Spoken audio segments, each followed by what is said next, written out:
Welcome to Real Estate U with Lettiann. Welcome, Julie Gadwood. Julie Gadwood with Next Home Gadwood Group is here with us today. Julie is also broker owner. So Julie and I have a lot of things in common, not to mention we both showed up black on black. Black on black. But we have this girl boss sign. Yep. So, yes. So Julie, how long have we known each other? Oh, about a year and a half, Yeah, maybe I think two. maybe more than that. But I feel like the minute I met you, I knew you. Yeah. Yeah. And I felt the same way. Yep. I felt the same way. So Julie opened her office, the Gadwood Group, at the time. How many years ago, Julie? 2012. Okay. Mm-hmm. And since then, you now have how many associates and not employees, but offices? I have three offices, one in Shawnee, one in Overland Park, and one in the Lake of the Ozarks area. Yeah. Gravois Mills. Yep. Yeah. So we're going to talk about some of the trials and tribulations today of what makes a good agent. And that's trials and tribulations of also starting your own office, because I think so many people go, I could have my own office. That's easy. Yeah. Or maybe I'll just go off on my own. And I applaud those people. I encourage them to speak with one of us about it before they start. Absolutely. Because I didn't. Did you? I did. I spoke with one person that did it and got some insight.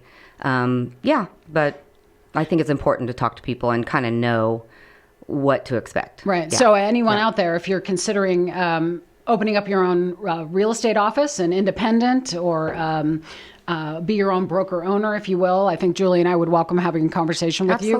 Call either one of us or reach out to us on our socials. Would you agree that real estate is one of the most difficult businesses to be in? Absolutely. Let alone as a licensed professional or as broker owner, you kind of take it to the next level, but you take a lot of that weight with you as well. Yeah. I think it's a business that you can never turn off, and that's tough. Even just I blew in here this morning with, 99 issues, and so we're a little late getting started. But I think people think real estate, I want to go show houses, but it's really not the case. So it's not, because we solve problems for a profit. Right. That is our business. That's a good way to put it. I like that. Yeah. I mean, we do. Yeah. We do solve problems. And I think the people and the vendors that we suggest and refer, the lenders and the home inspectors and all the people along the way, they need to have the same mindset as us, because all of those factors, and it all points back to us. Right. Because if we've referred them or suggested them, it's like, it's either great. Oh, wow, she was wonderful. She referred this great person. Or, oh, my God, it was a nightmare. But it's usually falls on us. Right. Absolutely. Yeah. Yeah. So becoming a great agent. So there's over 11,000 licensed professionals. No. There are 11,000 people in the Kansas City metro area that have a license. I almost said they're all licensed professionals. Exactly. Wrong choice of words. Yeah. And I mean, we joke about that. We're not really brutalizing anybody. But my first question to someone who might want to come aboard here is, why did you get a license? Right. Yeah. And when you ask that question, what do you often hear? I often hear, I like to show houses. I like to watch HGTV. I think it'd be fun. And don't you hear that more often than not? I do. And but we as business owners, I mean, that's great, but that's not going to get you where you need to go. No, I mean, they have no clue. No. It's like they're going to be run over like a train's going to hit them. Right. And they're going to go, why in God's name did I do Well, that? and when I first started, that's what I thought. I like to show houses. I like to work with people.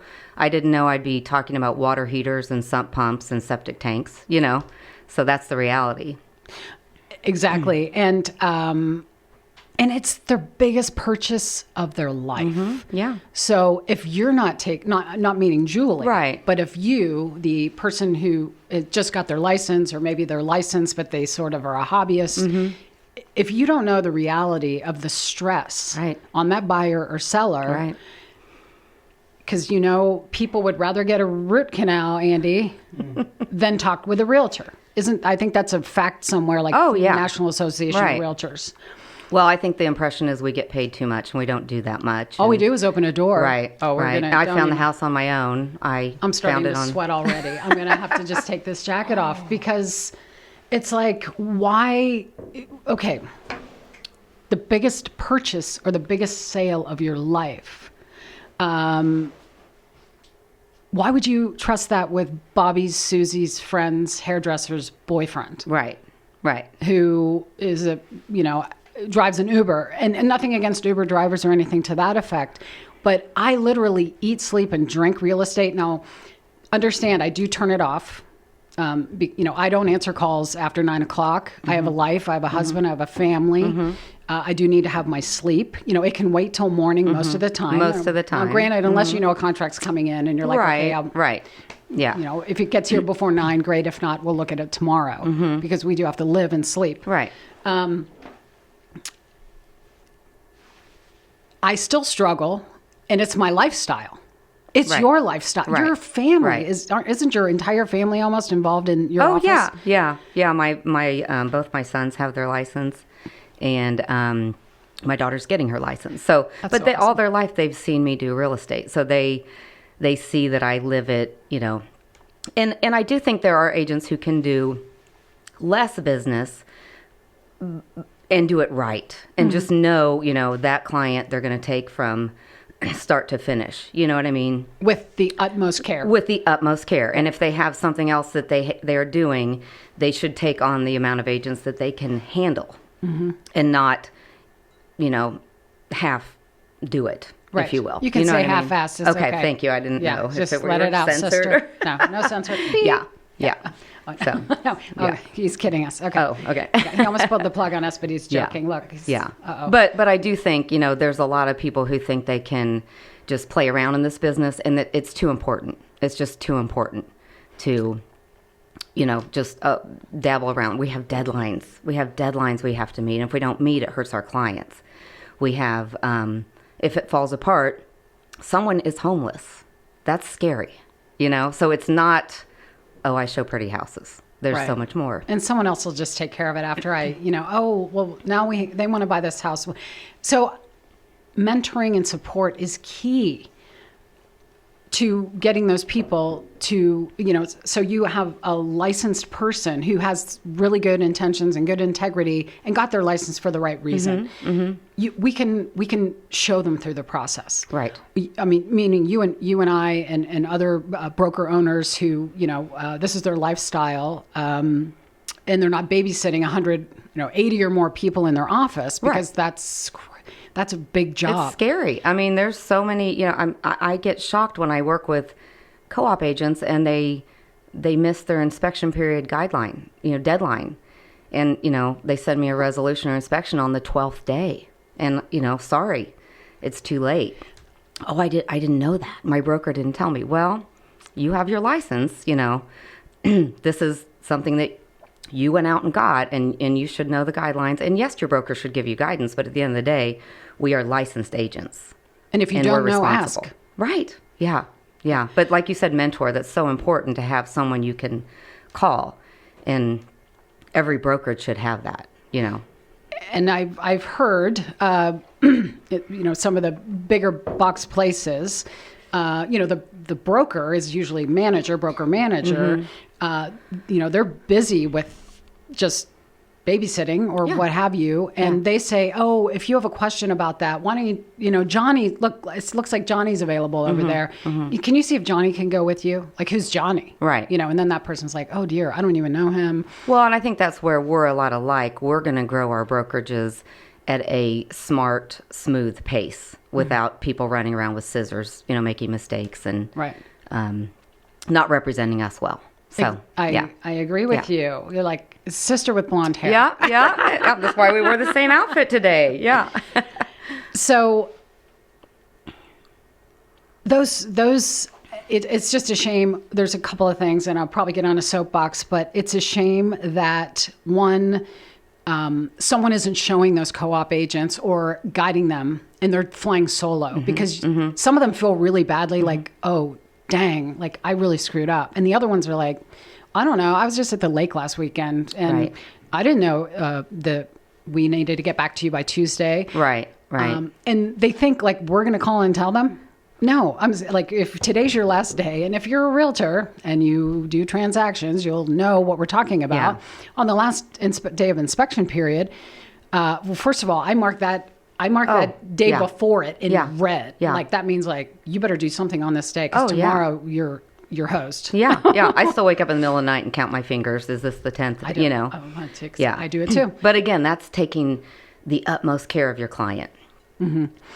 Absolutely. And I've had co-op agents say, "Oh, I'm going to get that to you." I'm like, "That was yesterday." Uh-huh. Yeah. So how do you handle that? What do you do? Do you just show them that you missed it? They play nice and they go, "Oh, I'm so sorry. I was busy yesterday and I couldn't get that to you. But I'm sending it right now." Mm-hmm. And I'm going, "I'm so sorry, Betty." Or I mean, I'm not making that name up. Yeah. And they'll go, "Oh no, but I have it ready. I just didn't send it." Yeah. And it actually pains me. It pains me because if any of my agents did that, I would be sick. I would be so sick. And we all make mistakes, but at the end of the day, we represent our client, and it's in our best interest to get our client, to the finish line with the best results. Yes, we co-op together, but we all play by the same rules. If you miss a deadline, you miss a deadline. So right. And she's like, "Well, we only have a couple of things on the resolution." This was the most recent one that happened to me. I'd say, "Oh, well, thank goodness. Well, then you won't be out of a lot of money when you have to repair those items." Yeah. I mean, it's the sad truth. It really is. But again, that's knowing your contracts, representing your client, and being fully engaged in your business. I mean, you just can't check out. Every vacation I go on, I bring my computer. I've sat on, beaches and wrote contracts. I've sat in ski lodges. It's hard to do because of the glare, but I've done it myself. Exactly. Yeah. I'm not going to say I didn't have a pina colada in my hand, but I'll get that contract written and, So, but it's those that, I'm on vacation or I'm this, okay, I've been on vacation and I've gotten this done. I know it's not an excuse. It's just not. It doesn't work for me. It's just It doesn't work for me either. They have Wi-Fi on airplanes, so please don't tell me. That's the best work time. That's the best office time. I love that. Are you kidding? I do too. I get it all stacked up. Oh yeah. It kills me when people say, "Well, actually, I'm on a 3-hour flight to blah blah blah," and I'm like, "Great, super! You got Wi-Fi? Yeah, 3 hours of business. At $9.99, $9.99. Exactly. Super. Well, no, because I'm sorry. Yeah. This is our business. Right. This is my life. Yeah. And really, it's the life of your client. It is. It's not They've about trusted you. They've chosen you. Everybody. See us getting fired up here. Look at us. We're just. Yeah. Well, how do we take this business back? Because, big box places, they'll take anybody's license, which I guess that's okay. I don't know. But, they offer, group training. Is that okay? I think you need to learn on the street. Right. I mean, boots on the ground. Right. Get your ass out, get a deal, and let us help you through it. Yeah. Well, I think, I think just like it did in 2009, 10, a lot of agents will go away when it's not as easy. And it's not, it's fun. It's not easy. It gets harder and harder every day. Right. But, even in this day of multiple offers, you get 3 to 5 offers on a home and you have an agent who didn't fill that contract out correctly, didn't fill in your information, didn't, put the right financing. Why don't they do that? Did they do it too fast? Are they busy? I don't know. But if I have 5 contracts in front of me and one of them is beautifully written, you can tell this agent knows what they're doing. I'm going to be a little nervous about the agent who doesn't know what they're doing. Sent me a pre-approval letter and the contract doesn't match the pre-approval letter, So I think that's how we're going to take back the business is we're going to know the bad agents, and I don't mean bad agents. The good will surface to the top and stick around in the hard times. Yeah. Yeah, it just floors me that this is someone's biggest asset and you're treating it like I don't know, a soccer game or something. Yeah. I don't know. Yeah. It's frustrating. It's tough, but it is funny because when you do work with a great co-op agent, you want to work again. And I mean, I'll send a handwritten letter and I'll be like, I want to work with you again. I'm not trying to recruit that agent. I just want to work with him again. I am. At some Lettiann is. If you're not trying, can you send them my way? At some capacity, I want to work with that agent again, whether it's in my own brokerage or just co-op together. And a lot of the agents that have come to my brokerage I co-opted with them and I loved them. And I'm like, I want to, that's a good it is interview because I want to process. work with people who I enjoy. I don't want to work with people who bring me stress and anxiety. Energy sucking vampires. Yes. Yeah, they've stood at my door as well, and they're no longer here. It's just I'm looking at Andy. He's giving me So what makes a great agent? So let's talk about that. We know that there's fly-by nights out there, and they'll have a license and they'll do one deal in 1 year, and they don't really know the process. And that's the person who's going to likely give us the contract that's not filled in correctly. And I tell my folks here, return it. Well, no, it's an offer. I got to present it. No, it's not. They didn't put. They're lazy. Yeah. If you can't fill in the co-op agent's name, and I mean, that's part of the contract. You cannot go back into there and fill those anyway. Yeah. Well, there's so many things that make a great agent, but this is so simple. Like, answer your phone, pick up your phone, Best advice I've ever gotten. Call. Answer every call. Yeah. I had someone say to me, well, you answer every time I call. Well, if I'm not with a client or I'm not with my family having dinner, I'm going to answer that phone. And if I can't answer that phone, I'm going to send you a text that says, I'm busy, I'll call you soon. Yeah. Don't go radio silent, especially if you're in the middle of a deal or kind of a, volatile situation. It's like, pick up your phone. And that's so sad that that's what makes a great agent, but be responsive. I mean, I've had so many agents of even big teams, they won't pick up their phone. Big teams. They hide behind their text. And, and finally I'm like, can we have a conversation? I know you're probably very busy, but, this client needs a response or whatever. So they're kind of hiding behind their team name?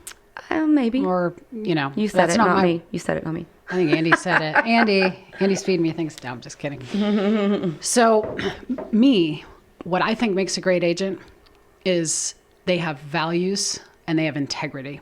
And they genuinely care about other human beings. Yep. And I was just talking to someone else earlier this morning that said that good human who wants to help people. Yeah. In my mind, that makes the best agent. Yeah.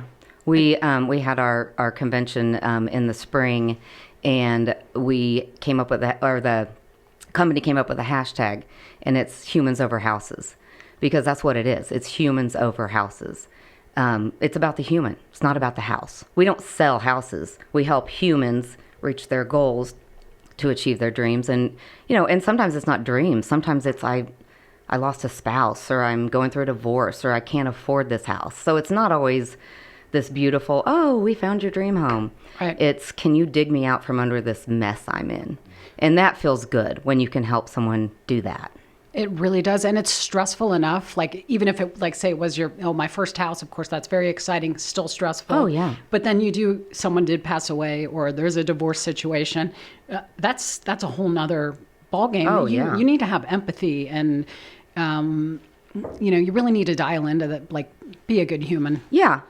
And I think you're absolutely right. It's that caring, and it's that compassion. And it's, I'm always shocked when agents are like, I'm a luxury agent, or I only work with homes over 400. How can you say that? How can you define that and say, what if your best friend's dad comes to you and he's like, I have a $150,000 house. Nope, I only work, I think you help everybody in any situation, no matter what the price is. I mean, some of my best clients were, much smaller properties, but they've given me 50 referrals and, had me sell their land and their rentals. And so I think you can't come in with any blinders or judging. I think the worst part of that mentality of, well, I only sell $400,000 houses or more, and only really in Leawood, or whatever their brain is telling them. Don't they make anyone under 400 just, like, they can see that written on their forehead. Well, you're not 400,000. Yeah. And that's the thing. I mean, I treat every client the same, and I see my agents treat every client the same. There's no price tag above anybody's head. Yeah. A house is a house. I'll ditto that. A goal is a goal. I'll ditto that here. Yeah. I'm and I proud of know all you my- work like that. Yeah. And, we don't take everybody that wants to work with us. I'm not saying, oh, look at us, woo, we don't take everybody. But I think you need to be the right fit.